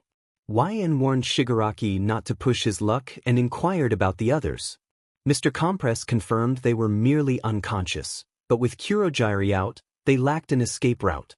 Toga asked what their next move would be, and YN instructed her to be quiet while he thought. Just then, Shin jumped in to push YN out of the way of an incoming attack. YN acknowledged that he should have used more power, while All Might commended YN's impressive quirk. Both YN and Shigaraki glared at All Might, recognizing him as an obstacle to their goals. Suddenly, multiple sludge spots appeared in the room, bringing forth Nomus. This surprised both All Might and the League members. In an instant, each member of the League found themselves engulfed by the sludge, which warped them away along with Bakugo. Meanwhile, Izuku, Izumi, Todoroki, Ida, Kirishima, and Yaoyorozu were all working together to rescue Bakugo. After the events of the training camp, they devised a plan to find and bring him back. Unfortunately, they stumbled upon the greatest evil they had ever encountered, the master of Shigaraki, the teacher and mentor of YN, a man who could rival All Might.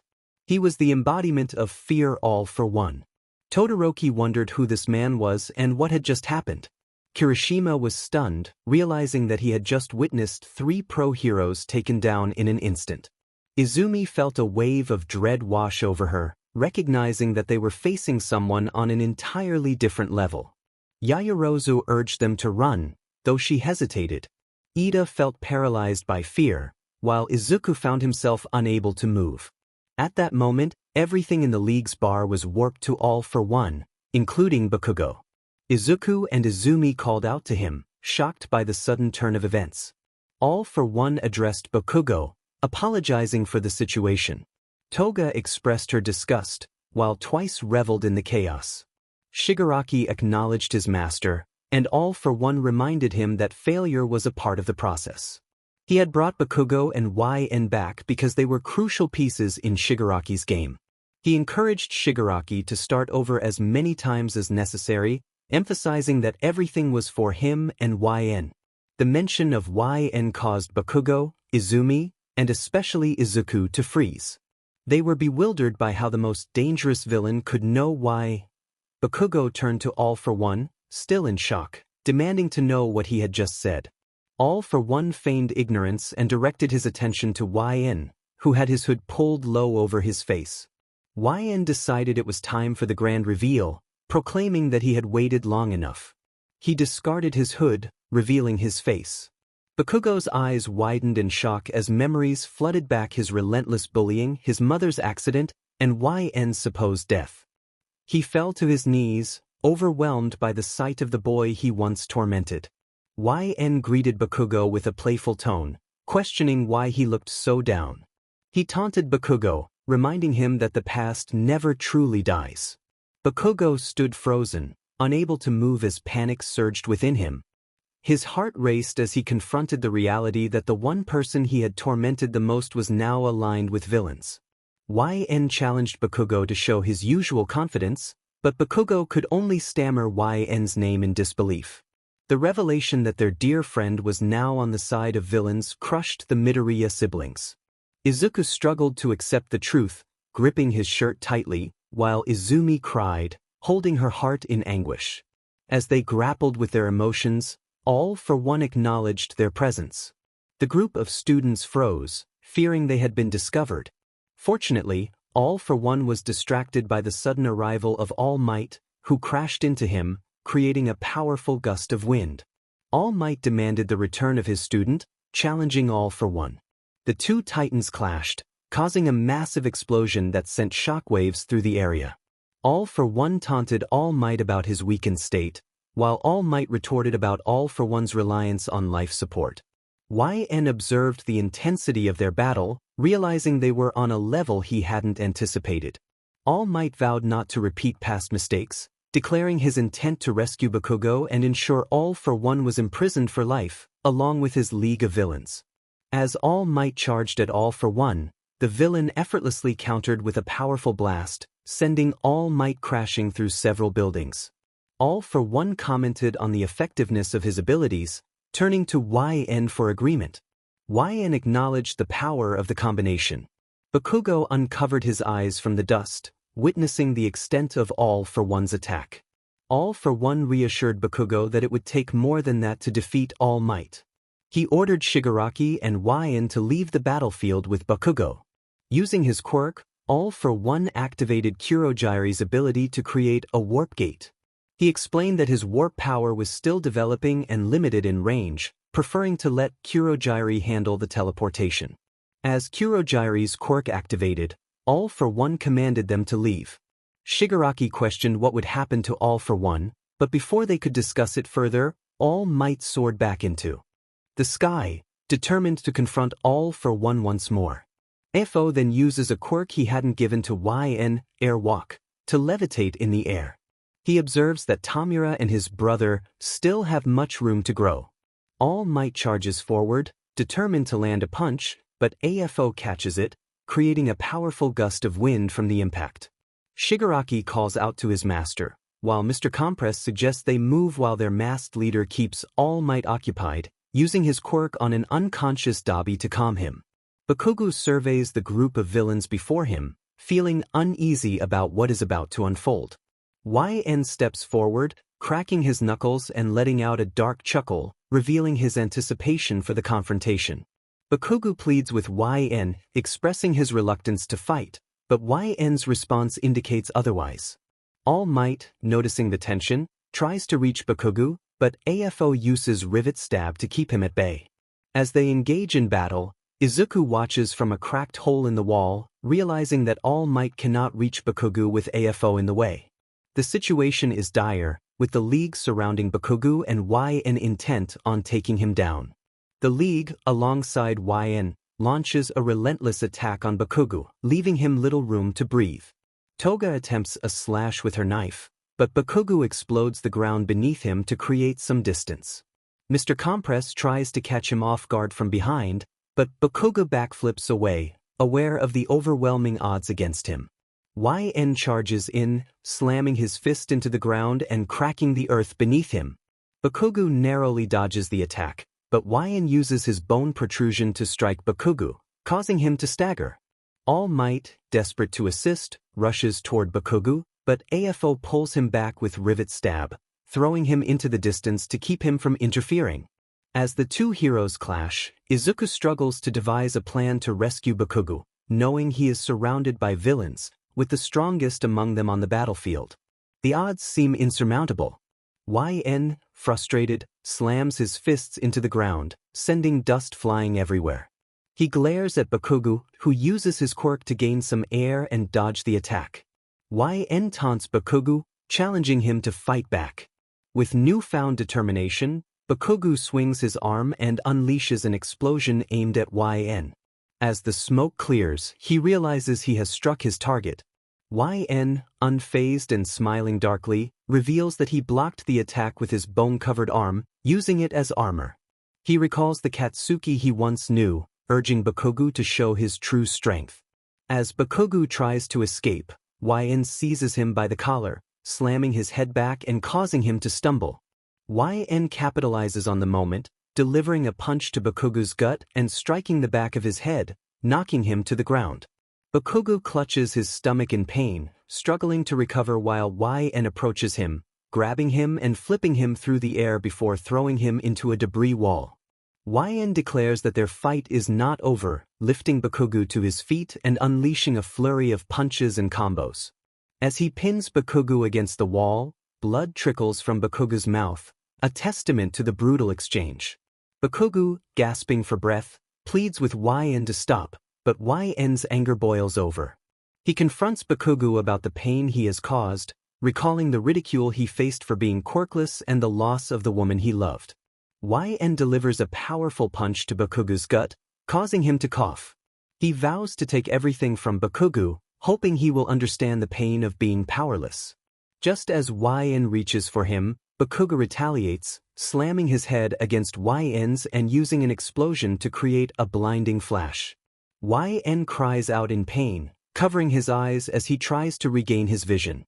Taking advantage of the moment, Bakugo charges at YN, but YN's allies intervene, with Toga rushing to his side, ready to assist. YN needed a moment to recover from his performance, but his friends insisted on taking center stage. He wanted to protest, as it was his fight, but with his vision temporarily impaired, he reluctantly agreed to their assistance. Meanwhile, the rest of the league was engaged in a struggle to capture Bakugo, while All Might and All for One continued their intense battle. Their fists collided, creating a shockwave that resonated through the area. All for One taunted All Might, questioning if he was holding back to protect Bakugo. All Might considered this carefully. If he unleashed his full power, it could endanger Bakugo. He had to tread lightly against an enemy who was fully committed. As Bakugo fought alongside the other league members, Shin helped YN regain his sight by liking his face, a quirk of his that allowed him to heal through saliva. Meanwhile, Izuku explained his plan to the others. Ida expressed concern about the risks involved, but Izuku was confident that Bakugo would be aware of All Might's predicament.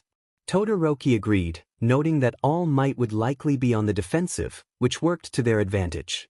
They needed to act when there was space between All Might, YN, and the villains. With Ida on board, they set their plan into motion.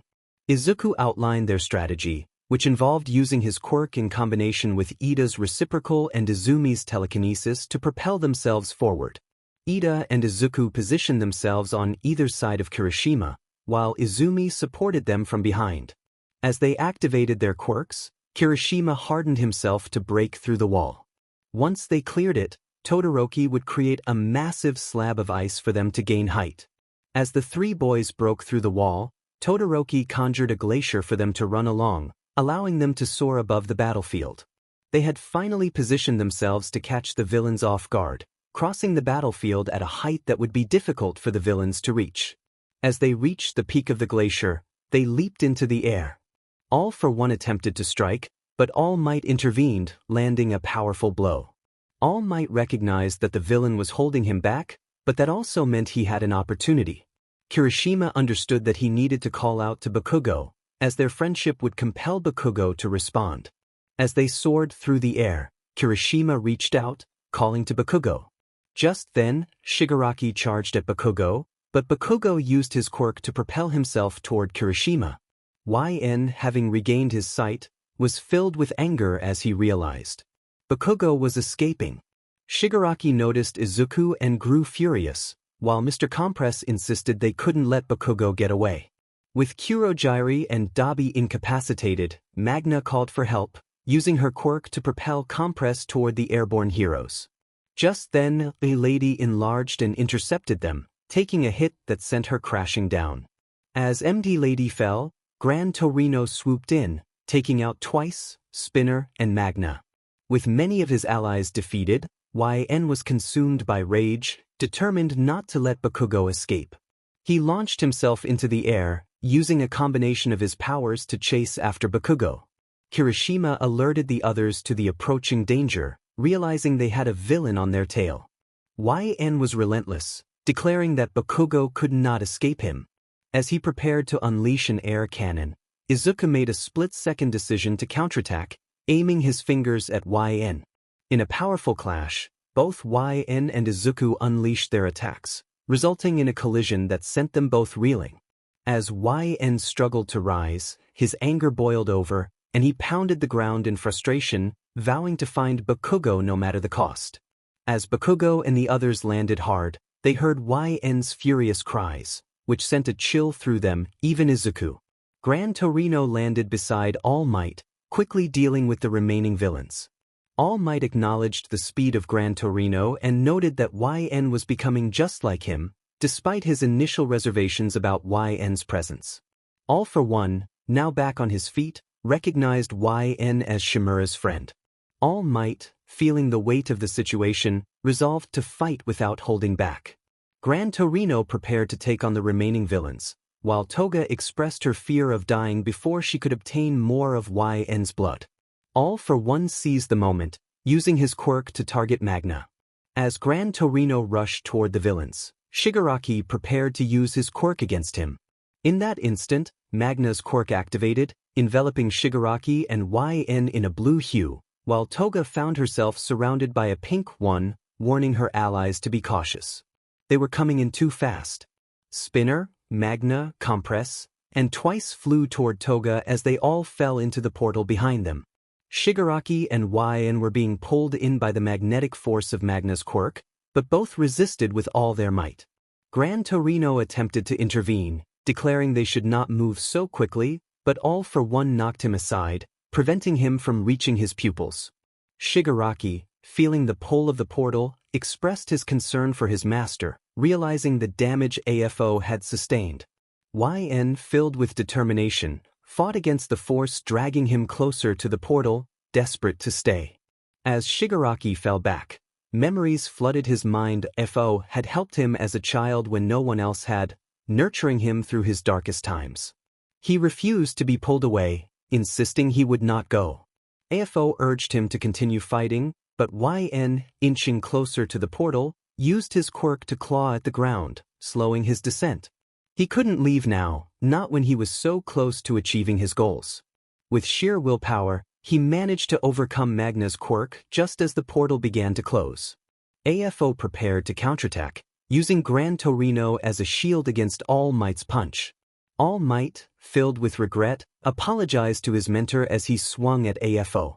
The two titans clashed, and All Might felt the impact, blood spilling from his mouth as he was pushed back. FO taunted him, noting that All Might still held back, unwilling to fight at full strength for the sake of the innocent lives around them. All Might, fueled by anger, confronted AFO, determined to end the chaos. He struck AFO with a powerful blow, shattering his helmet and sending him crashing to the ground. Gran Torino approached, noticing All Might's weakened state as steam rose from his body. He warned All Might that he had reached his limit. AFO, with a sinister chuckle, mocked All Might's concern, referencing his former master, Nana Shimura, the previous holder of One for All. The tension escalated as All Might prepared to strike again, but AFO countered with a swift attack, sending All Might flying. Gran Torino caught him just in time, reminding him to stay focused and not let AFO get under his skin. All Might resolved to push past his limits, determined to fight back. Meanwhile, news helicopters captured the destruction unfolding below, broadcasting the chaos to the world. The scene was a nightmare, with half of Kamino Ward in ruins. All Might was engaged in a fierce battle against a villain who seemed to possess unimaginable power. The world watched with bated breath, hoping for a victory that felt increasingly uncertain. AFO reflected on the situation, acknowledging the roles both Tamura and YN played in undermining society's trust in heroes. He felt conflicted, recognizing that while he had killed All Might's master, All Might had taken much from him as well. The battle was not just a clash of strength but a confrontation of ideals, with the fate of many hanging in the balance. Everything that All Might had built was at stake. He wanted his opponent to suffer until the very end, to die broken and disgraced for all the world to see. Gran Torino noticed All for One charging up a larger air cannon blast and warned his old student to dodge and counterattack. All for One taunted that not everyone was so fast. All Might caught a glimpse of a woman trapped beneath some rubble. All for One declared his intent to obliterate everything All Might had protected. Gran Torino attempted to change direction, but it was too late. FO unleashed his air cannon, sending a powerful gust of wind toward All Might and the trapped woman. All Might struggled to counteract the blow, but the force of the attack devastated the area. All for One sneered, stating that the first thing to go would be All Might's self-respect and public image, exposing him as the pitiful figure he truly was. As the smoke cleared, silence fell over the onlookers as they beheld All Might's true form, one he had worked hard to keep hidden from the public eye. All for One mocked him, pointing out his hollow cheeks and sunken eyes, relishing the fact that the world could now see the true hero behind the facade. Despite the humiliation, All Might clenched his fist and declared that even as his body weakened, he remained the symbol of peace in his heart, and nothing could take that away from him. All for One, amused, revealed a shocking truth. Tamura Shigaraki was Nana Shimura's grandson. All Might's confidence shattered as he processed this revelation, his eyes widening in disbelief. All for One continued to taunt him, explaining how he had groomed Tamura to hate All Might, watching with delight as All Might fought against his master's descendant. All Might, in a state of shock, struggled to comprehend the implications of this connection.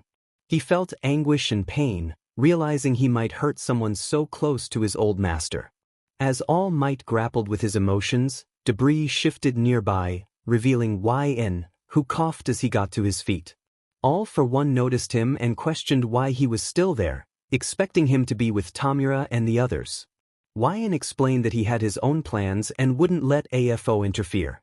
Impressed by YN's resolve, AFO decided to deal with him later, focusing instead on the broken hero. YN looked in the direction AFO was staring and was taken aback by All Might's appearance. He had always believed All Might to be an unbeatable force of good, but that belief was shaken as he saw the reality before him. A trapped woman gathered her strength and called out for All Might to keep going, urging him not to lose hope. As the crowd watched on the news, civilians began to cheer for All Might, their encouragement seemingly reigniting his resolve. All Might stood tall, declaring that he was not finished yet. He acknowledged the weight of his responsibilities as a hero and vowed to defeat All for One. With renewed determination, he prepared to face his formidable opponent. All for One, floating in the air, commented on All Might's remaining strength, suggesting that a wounded hero was the most dangerous of all. Suddenly, a wave of fire surged toward AFO, but YN swiftly intervened, using his dragon wings to reach AFO and blast the flames away with an air cannon. AFO thanked YN for his assistance, and YN responded casually, downplaying the situation. As YN hovered beside AFO, news helicopters captured the scene, and a reporter announced the appearance of another villain on the battlefield, escalating the tension among the viewers. In a hospital room far from the chaos, Inko watched the news with dread, praying for her children's safety. When she saw YN beside the notorious villain, her shock was palpable. Meanwhile, Izuku and Izumi witnessed YN's presence next to All for One, and Izuku's fists clenched with determination. Without hesitation, he bolted away from the crowd, heading toward the raging battle. Back on the battlefield, Endeavor and other pro-heroes arrived, attempting to distract YN and AFO. Annoyed by their interference, AFO turned to his student and proposed they join forces.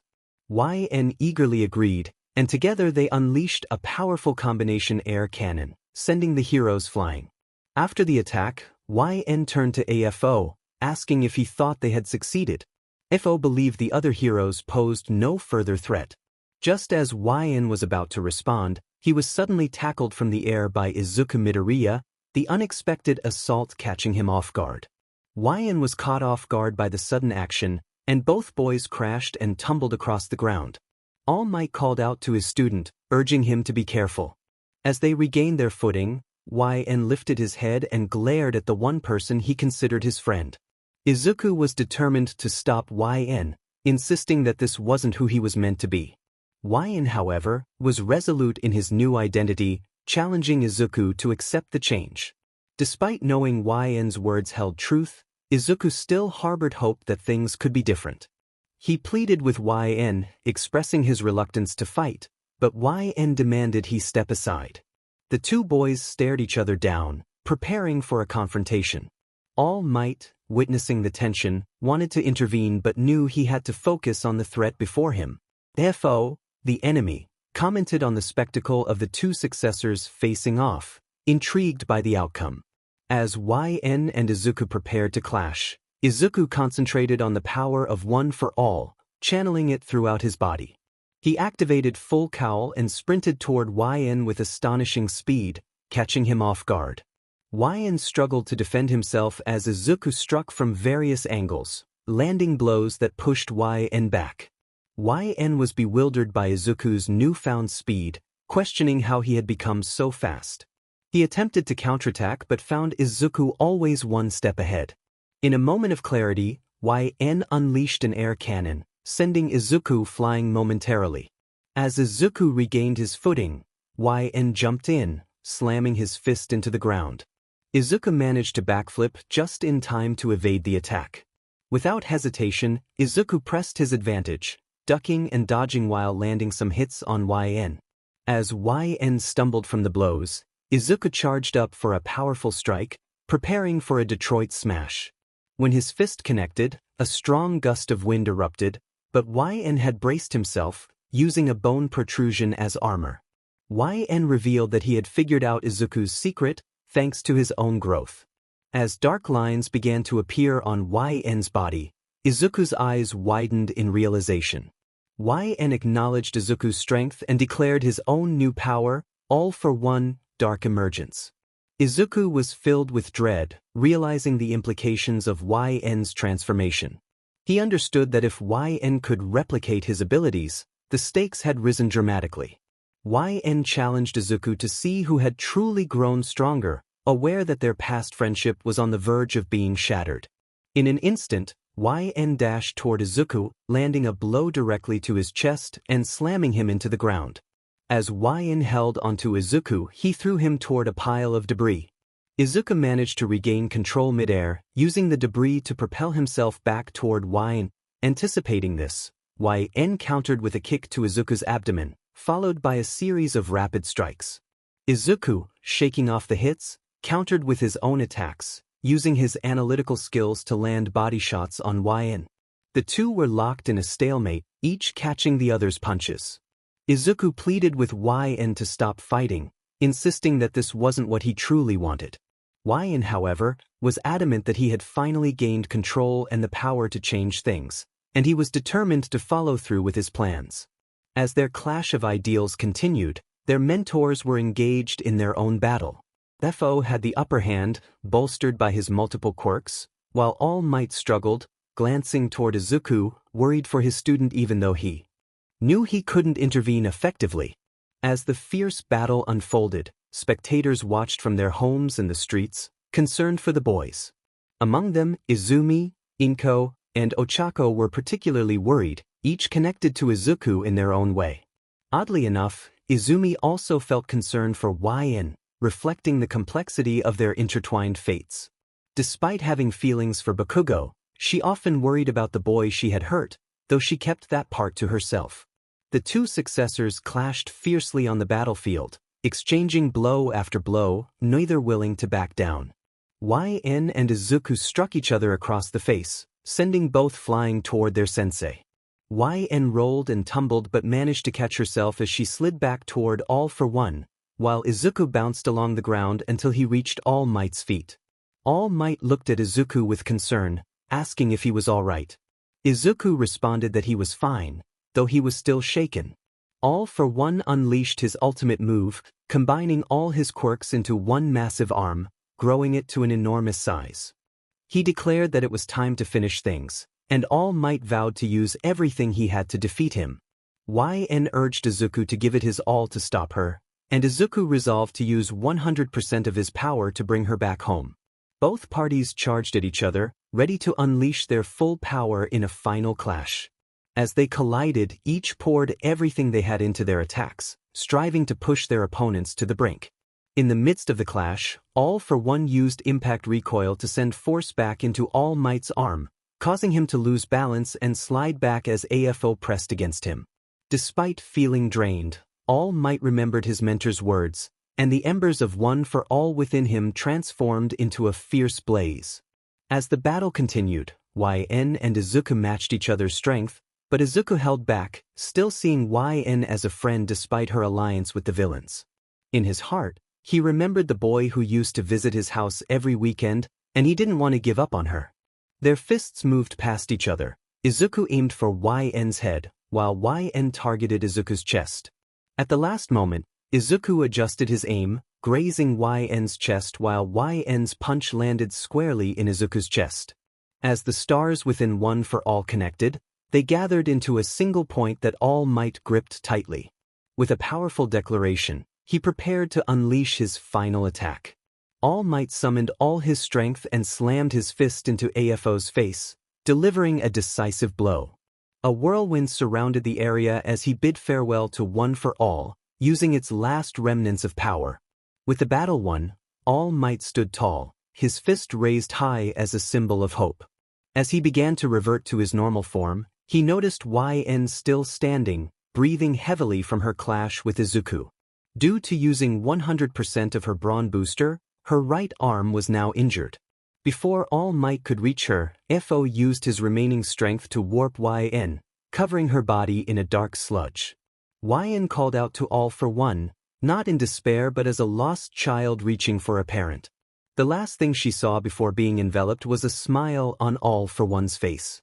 YN found herself in a void, empty and lifeless, unable to speak or move except for her eyes and head. She felt as though a part of her was missing. Suddenly, a figure appeared before her, cryptically stating that she had been chosen due to her broken soul. Confused and frustrated, YN demanded to know what he meant and what was happening. The figure told her there was still time and that they would meet again. YN jolted awake, flinching in pain as she realized where she was. She turned her head slowly to see Toga sitting beside her, drinking a cup of red liquid through a straw. When YN asked what it was, Toga casually replied that it was juice the humankind. Just then, Twice burst in, rushing toward YN with excitement. He expressed relief that she was alive, but his enthusiastic greeting caused her more pain. As YN gripped her bandaged arm, memories of her fight with Izuku flooded back, reminding her of the intensity of their clash. He gripped his right fist as he sat upright on the edge of the bed. YN wondered where the others were. Toga explained that Shigaraki was trying to devise their next move, Spinner was out with Dabi getting supplies, Big Sis Magna was with Mr. Compress, and Kurojire's whereabouts were unknown. YN then asked about Shin, to which Twice excitedly referred to him as an adorable little puppy but quickly added that he was a monster. Toga mentioned that Shin had gone with Kurojire for something important, leaving YN relieved to know he was safe. Toga then informed YN that Kurojire had patched him up, and she had helped as well. YN expressed his gratitude before sliding off the bed to grab his coat from the chair Toga had been sitting on. Upon lifting it, he noticed it was torn, which didn't surprise him. Twice questioned where YN was going, warning that Shigaraki would be upset. YN dismissed the concern, stating he had important matters to attend to and didn't fully trust Tamura's plans. He tossed his torn jacket onto the bed as he walked out of the room. Exiting the League's temporary hideout, an abandoned warehouse in the middle of nowhere, YN realized it would take time to reach the city. If he hadn't been injured, he would have used dragon wings to make the journey easier. Instead, he had to rely on dark emergence to dash back to the city. After sneaking around and avoiding pro-heroes and police, YN finally arrived at his destination, his own hidden warehouse that served as a hideout for him and Stain. Upon entering, he found Stain sitting atop some crates, engrossed in a newspaper. Stain remarked that YN had become the talk of the town.